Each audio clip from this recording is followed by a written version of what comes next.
Et le club le plus poissard de l'histoire du football est attribué à, je le découvre en même temps que vous, Paris. Ouais. Vous êtes en train de vous dire, qu'est-ce qu'il raconte cet abruti? C'est pourtant une réalité, les postos. Marco Verratti et Abdou Diallo testés positifs à la Covid-19. Le PSG se présentera dimanche à Lorient légèrement diminué. Le champion de France en titre déplore ce soir les cas positifs à la Covid-19 d'Abdou Diallo et de Marco Verratti. Les deux joueurs se sont mis à l'isolement pour les prochains jours. Marco Verratti et Abdou Diallo sont confirmés positifs au test PCR Covid-19. Ils vont donc respecter l'isolement et sont soumis au protocole sanitaire approprié, dévoile sobrement le communiqué parisien. Les deux joueurs manqueront probablement la réception de Nîmes aussi le week-end suivant, donc voilà, ça s'enchaîne. Hein. En plus des Covid-19, les blessures aussi s'enchaînent. Ander Herrera, Keylor Navas et Marquinhos devraient être forfaits pour le déplacement à Lorient. Ils ne se sont pas entraînés avec le groupe ce vendredi. Donc là, vraiment, on se chie dessus pour le match de dimanche. Pas vraiment, tu as quand même un effectif qui peut quand même rivaliser avec Lorient. Mais voilà, c'est vraiment des cadres de renom et des titulaires indiscutables qui ne seront pas là dimanche. Keylor Navas, l'un des meilleurs gardiens du monde et le meilleur gardien à l'heure actuelle de l'histoire du Paris Saint-Germain et la meilleure recrue parisienne depuis plus d'un an. Marquinhos, titulaire indiscutable dans cette équipe, l'un des meilleurs défenseurs centrales du monde. Marco Verratti qui fait des masterclass depuis l'arrivée de Pochettino. Et on va se retrouver avec Kehrer, frère, en défense centrale. Donc là, vraiment, on se chie dessus, les gars. Voilà, moi, je me chie dessus quand je vois Kehrer sur un terrain de football, que ce soit à droite ou dans l'axe. Voilà. Donc, on critiquait Tuchel et son staff pour les problèmes de blessures, 40 blessures par match. Ça continue avec Pochettino. Même si je pense que voilà, c'est que le début, mais même... Alors, en plus de ça, on a les Covid en plus. Donc, c'est vraiment un club de poissards. Tu es en train de te dire vraiment, est-ce que c'est maintenant un problème de coach, de kiné? Parce qu'ils ont été pointés du doigt, l'ancien staff de Tuchel. Peut-être que celui-là aussi sera pointé du doigt pour les cas Marquinhos, Navas ainsi que Herrera. Bon, Herrera, ça a toujours été le cas, mais moins pour Marquinhos et Navas. Mais bon, j'espère que voilà, tout le monde a des blessés. Il n'y a pas que le Paris Saint-Germain qui a des blessés. En parlant de Monsieur Pochettino, les gars. Alors oui, avant de parler de Pochettino, qui va remplacer Marco Verratti? Ce ne sera pas Herrera, peut-être Rafinha, qui peut jouer comme un Marco Verratti, même si on sait que Pochettino voulait mettre Verratti un peu en 10, qui soit un petit peu l'électron libre, qui monte derrière l'attaquant ou les milieux offensifs. Rafinha peut jouer ce rôle, j'espère qu'il sera présent. Pour moi, c'est l'un des meilleurs milieux parisiens depuis le début de saison. On ne l'a pas revu depuis son test positif. J'espère qu'il sera sur le terrain. Mais voilà, il faut dire qu'avec Paredes et Verratti, il avait trouvé son milieu de terrain qui était très performant. Donc on verra qui remplacera Monsieur Marco Verratti. On en revient à Monsieur Maurizio Pochettino qui a tenu à répondre à la polémique sur ses propos qu'il avait dit qu'il aimerait un jour, qu'il rêverait de jouer et d'entraîner au Real Madrid. Donc il a tenu à remettre la vérité en disant la phrase a été sortie du contexte. Quand j'ai entraîné l'Espagnol, j'ai rêvé un jour d'entraîner le Real ou l'Argentine. Donc oui, j'ai dit, j'ai rêvé d'entraîner le Real. Mais ça ne doit pas être résumé dans un seul titre.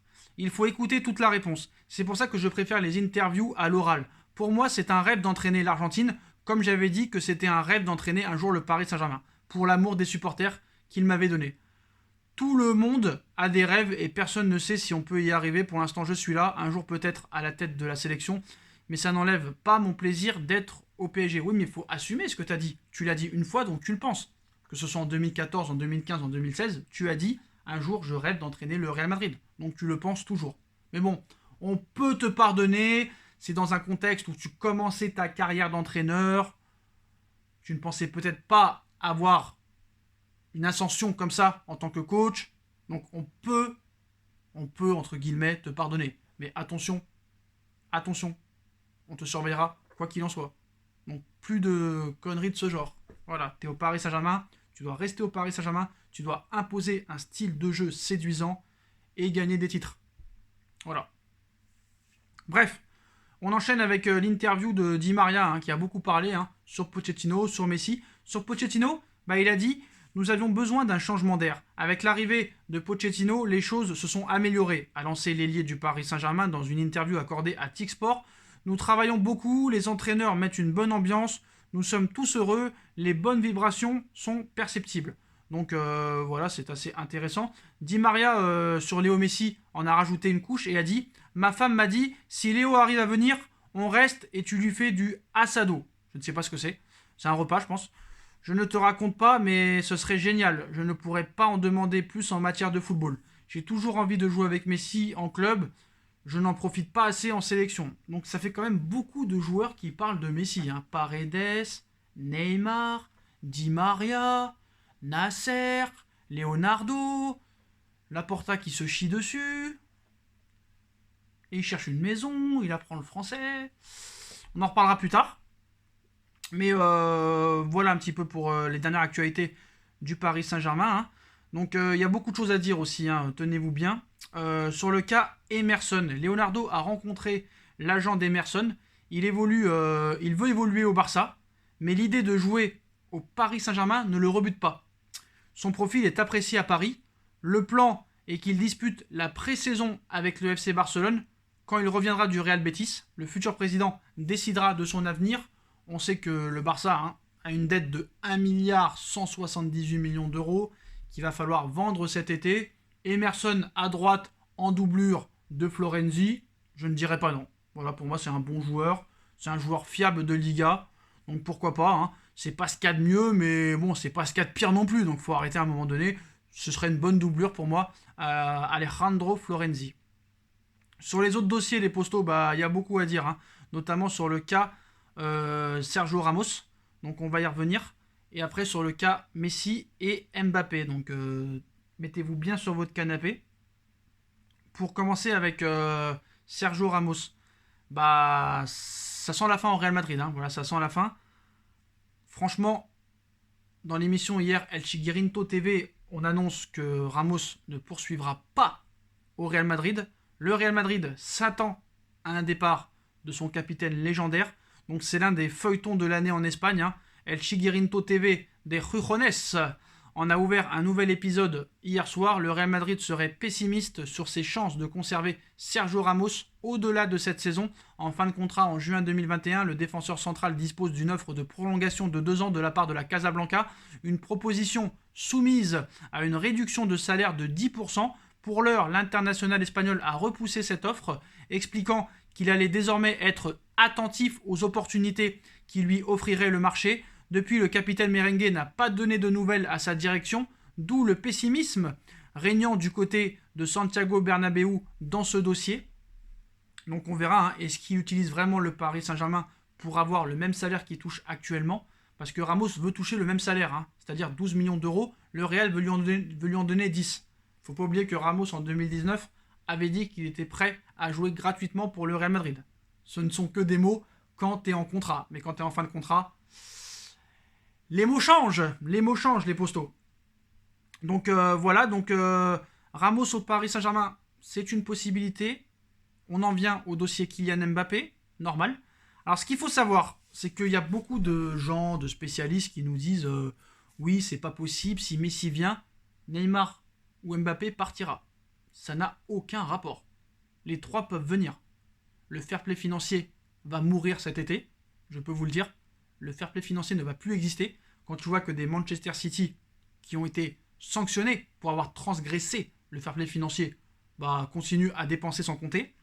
Donc il n'y a aucun problème là-dessus. Donc voilà, ça c'est juste des gens qui veulent un petit peu remplir leur une de magazine ou de journaux, parce qu'il faut dire des choses, mais voilà, ils n'ont pas vraiment d'arguments. En aucun cas ce sera un problème. Pour Léo Messi, le PSG est bien en pole position. Donc alors que Manchester City paraissait le candidat le mieux placé pour accueillir Léo Messi l'été dernier, le PSG est de plus en plus annoncé comme la destination probable de l'attaquant argentin du FC Barcelone. Pochettino connaît bien la presse espagnole, hein, lui qui a côtoyé durant son passage en tant que joueur et entraîneur du côté de l'Espagnol. Il a aussi pu la lire après son départ forcé des Spurs, puisque son nom était régulièrement cité au FC Barcelone et surtout au Real Madrid. Alors, pour ne pas créer de vagues avec une phrase mal interprétée, il prend des pincettes hier pour évoquer le cas Léo Messi dans un entretien accordé à AS.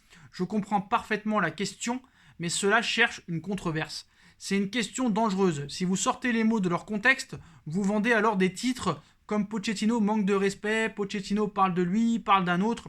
Surtout, l'entraîneur du PSG n'a pas besoin de parler de Léo Messi publiquement pour accentuer la pression médiatique sur ce sujet, d'autant que le journal allemand Bild s'y met aujourd'hui avec un papier consacré à la possibilité de voir la Pulga rallier le club de la capitale. Il est signé par l'expert Mercato du journal allemand, le fameux Christian Falk, qui valide ou non les rumeurs qu'il voit apparaître sur Twitter, et il y est écrit: le PSG met la pression en coulisses pour aboutir à un accord avec Messi. Donc le PSG, s'il ne dément pas officiellement, et logiquement tout approche auprès du joueur et donc de son père Jorge, travaillerait donc bel et bien activement sur le dossier. Rappelons que la presse espagnole et les candidats à la présidence, dont Joan Laporta, s'étaient émus des déclarations de Leonardo, directeur sportif parisien, le 18 janvier dernier, où il disait « Les grands joueurs comme Messi seront toujours mis sur la liste du PSG. Mais ce n'est bien sûr pas le moment d'en parler ni d'y rêver. Mais on est assis à la grande table de ceux qui suivent le dossier de près. En fait, non, on n'est pas encore assis, mais notre chaise est juste réservée au cas où. 4 mois dans le football, c'est une éternité, surtout dans cette période. Depuis, pas un jour, j'ai bien dit pas un jour, sans que la rumeur soit alimentée par d'anciens joueurs comme Rivaldo par exemple, consultant actuel, ou par des articles comme celui de Bild. Le journal allemand assure en tout cas que le PSG est en pole position devant Manchester City pour potentiellement récupérer le sextuple ballon d'or l'été prochain. Et sur le dossier Kylian Mbappé, l'objectif numéro 1, c'est de prolonger Kylian Mbappé avant l'été. Ceux qui croient qu'il va falloir se débarrasser d'Mbappé pour attirer Messi se trompent. Le fair play financier va voler en éclats. D'ailleurs, c'est pour ça que les grands clubs veulent faire la Ligue européenne. C'est pour que le fair play financier les laisse tranquilles. Quand on voit les revenus que pourraient toucher les 6 premiers de la Super League, plus de 300 millions d'euros, ça laisse rêveur. Quand on sait que le vainqueur de la Ligue des Champions n'en touche que 80, donc tu as vite fait le calcul. Sur le dossier Mbappé, Mbappé veut des garanties. Il y en a qui disent « Ouais, déjà qu'il a Neymar sur le dos, il va pas vouloir de Messi en plus. » Vous vous trompez. Lui aimerait beaucoup jouer avec Léo Messi et Neymar. Et ce qu'il faut savoir, c'est que Doha a une Coupe du Monde au Qatar en 2022. Et l'objectif numéro 1 de Doha, c'est de faire la meilleure équipe possible en 2022. C'est pour ça qu'on est sur des David Alaba à gauche. C'est pour ça qu'on est avec des Sergio Ramos dans l'axe. C'est pour ça qu'on veut attirer des Léo Messi, pour les aligner avec peut-être des Mauro Icardi, des Di Maria, des Neymar, des Mbappé, même si on sait que Icardi et Messi, c'est pas le grand amour. Il pourrait peut-être y avoir une vente de Icardi, ou un échange avec Dybala, on ne sait pas réellement ce qui peut se passer. Mais voilà, on a vu qu'avec Nike, Paris va se gaver niveau oseille. Ça, on le sait. Les droits TV, ça, c'est un autre problème. Paris, on n'a pas vraiment besoin. Maintenant, arrêtez les rageux. C'est pas de ma faute si Messi va venir au Paris Saint-Germain, peut-être. C'est le club qui le souhaite. On sait comment le Qatar travaille. On veut vendre des maillots, on veut faire du sponsor, on veut faire du merchandising, on veut faire de la publicité. Et on sait que Messi, Neymar et Mbappé dans ton équipe, alors là frère, t'es refait. Tu es refait. Demandez à Nike. D'ailleurs, comme je vous ai dit hier, Nike veut absolument le Paris Saint-Germain dans son écurie maintenant à vie. Parce que Paris va avoir des sponsors. On a vu le 4e maillot, même s'il n'est pas top, le 4e maillot, voilà, il va se vendre comme des petits pains. Voilà, vous voyez pas très bien là, je sais pas s'il y a le focus. Bon bref, vous connaissez, vous l'avez vu, il n'est pas top, mais voilà, le PSG a présenté son 4e maillot de la saison et ça va faire de l'oseille, moi je vais vous le dire. Donc voilà les gars. Dernière info au sujet de Kylian Mbappé, le Real Madrid concocte une offre officielle pour le recrutement de la star du Paris Saint-Germain cet été. Donc on verra à combien ça va s'élever. Et d'ailleurs, le Real Madrid a dit que ça poserait pas de problème peut-être de mettre Vinicius Junior dans l'opération. Alors on sait que Vinicius Junior est beaucoup apprécié par Leonardo, mais voilà, le Real Madrid serait ouvert à inclure Vinicius Junior dans l'accord pour Mbappé. Alors est-ce que Vinicius est meilleur que Mbappé? Je ne sais pas, je ne pense pas. On verra ce qui se passera, ça risque d'être quand même un mercato assez historique. Et vivement que ça se passe pour qu'on voit ce que ça donne. Voilà les postos, vous êtes au courant de toutes les dernières infos, mercato et actualité du football les gars. Comme d'habitude, dites-moi en commentaire ce que vous en pensez. Je compte sur vous pour bombarder la barre de like. On like, on partage, on commente, on s'abonne. On active la petite cloche pour être tenu au courant des vidéos qui vont sortir. On me rejoint sur mes différents réseaux sociaux. Surtout sur mon Instagram SBFootNews. Le lien est en bas en description. À côté de la cagnotte Paypal si vous voulez soutenir la chaîne. Ainsi que ma deuxième chaîne No Feeling. Voilà les gars. Je vous souhaite à tous une bonne continuation, prenez soin de vous et à très vite pour une nouvelle vidéo les postos. Tchuss.